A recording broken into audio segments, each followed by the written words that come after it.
Thank you. Good afternoon, everyone. I'm so happy to be here. Like one of the earlier panelists, I'm coming in from New York where things are still pretty hectic and I have many neighbors without power, but there's not a tree through my house like the earlier panelists. And so um, it is good just to get out of the city for a minute for this past week. And so I really appreciate being here. On top of the fact that this is really excellent work that we're doing and Moms Rising is very happy to be a part of it. So I just wanted to start by talking about what Moms Rising does.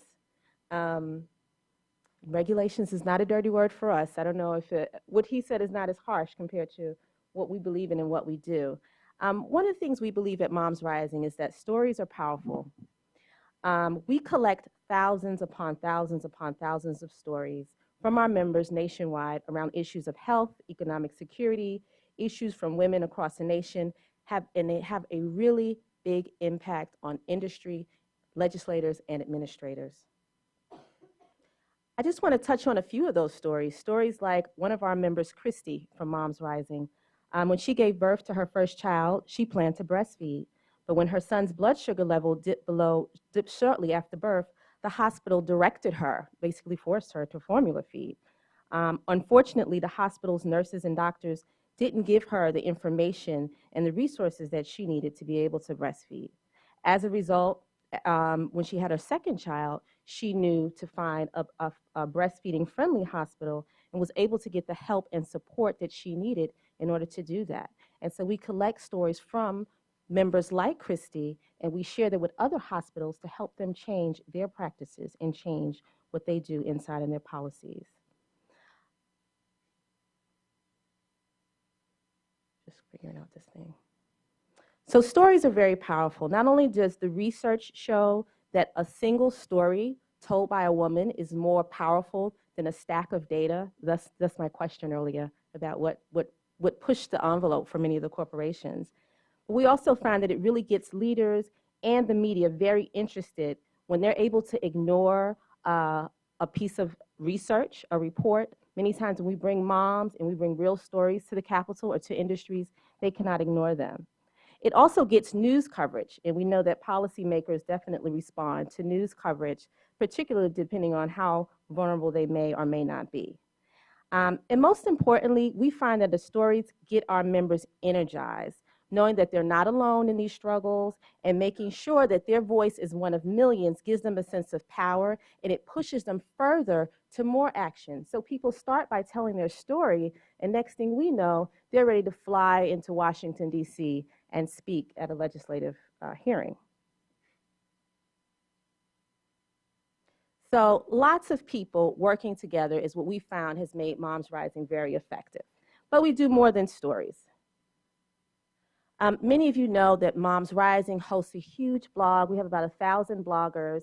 And by pushing out the stories that women send, short stories, and the larger blogs, has made our website one of the most popular websites for women in the country. In fact, for the past 3 years, Forbes magazine has named Moms Rising one of the top 3 websites for women. And so that also gives our members another platform where they can really feel empowered. And so we really find that together with our policy partners, our members, our bloggers, we make a huge impact and we make daily victories. So I want to talk really briefly. The question that was sent to us was, what are some of the victories that Moms Rising has so that we can look at it as an organizing model for food marketing? A couple of things just on this year alone, since the beginning of the year, thousands of our members mobilized to protect unemployment insurance last year when it was set to expire after extension in February, which would have cost more than 2 million families their benefits. We also helped to pass paid sick days legislation in Seattle, Washington, Philadelphia, and Connecticut, and we're working very closely to getting legislation passed right now in New York. Moms Rising played a huge role in pressuring the IRS to reverse its previous decision to make breast pumps tax deductible. And our food team targeted 4 major supermarket chains to remove meat made of pink slime from their shelves. How many people remember the pink slime petition from February? So that was very exciting. And one of the collateral results of that, too, was that through many of the bloggers, the USDA also gave school districts the option to purchase meat that did not contain pink slime. So it was a huge victory. Our toxics team successfully pushed the FDA to prohibit BPA, bisphenol A, in products for babies. And our members' strong support for the Breastfeeding Promotion Act helped to ensure that one of its key provisions, the right to pump breast milk at work, passed as a part of the Affordable Care Act. Moms Rising really supported and paved the way for the Affordable Care Act's new provisions that are specifically aimed at preventative health for women. And just this summer, when a senator, who shall remain nameless, tried to get rid of the mercury and air toxic standards, rolling back clean air nationwide, our Clean Air team went into action and defeated that effort. Moms Rising led a campaign along with the ACLU, Women's Bureau, to secure breastfeeding mothers' right to modest accommodations to pump during graduate school qualifying exams. And finally, I'll mention, although there's many more, we helped to pass paid family leave legislation for new parents in Washington and in New Jersey. These are a few of many, many wins. And right now, I think most connected and integrated to what we're talking about today is that we stand ready to help increase guidelines around the snack foods, that's through vending machines and things that are sold on the a la carte lines in schools, to make sure that there are increased and stronger guidelines for the foods that are sold in schools outside of the meals, also known as competitive foods. How do we do this? So we have a method that we call our layer cake. We know that parents, everyone, especially moms, are more busy than ever before. So we've tried to design a way to kind of break through the noise and get to people where they are. And what we found that a huge percent of our population is online. By the end of this year, more than 90% of moms with kids under the age of 18 are expected to be online. And more than 36 million women are now active in the blogosphere, either editing or reading blogs. So the internet access has skyrocketed. And increased internet access coupled with new communication technologies allow us to reach hundreds of thousands, even millions of people at a time with the press of a button, accelerating communication, education, organizing, and impact.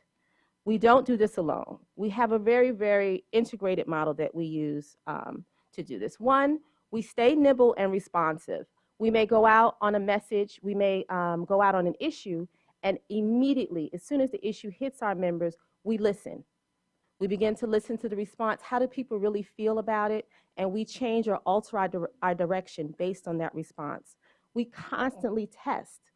Many of you spoke to me today, you get our emails. Sometimes you're getting a test. You're not getting the full education or the full petition that everyone, all the members are getting, but you're getting a $50,000 sample, or another 50,000 random sample. And we see the feedback that we get from our members, and we may ditch the whole thing or go back to the drawing board.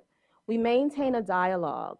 A lot of the organizations that we work with have media, have social media set up within their institutions, but use it a lot just to broadcast information. We have a report, we're going to push it out. We have this study, we want to release it.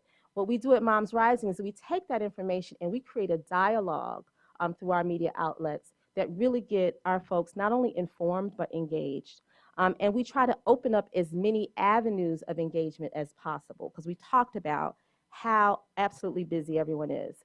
So our first step to engagement is that we always, always, always go out with policy partners. Some people in this room, like Change Lab, is a policy partner. We've worked with CSPI, but we make sure that there's a trusted expert on the issue that we can trust and our members can trust, that are really leading us down the road for the right course of action.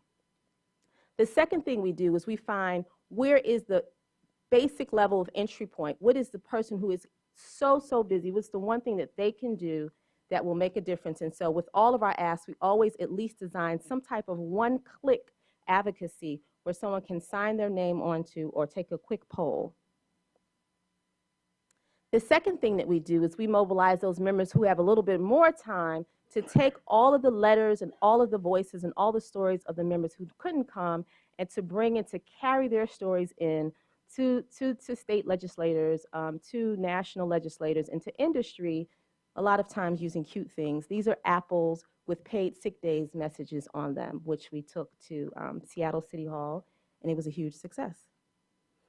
And then there's our on-the-ground engagement. Once we build up enough momentum, we always then convene our folks in key areas and really show the presence of moms and who they represent. And oftentimes, we're carrying stacks and stacks of stories from our members, one mom representing thousands who feel the same way that she does.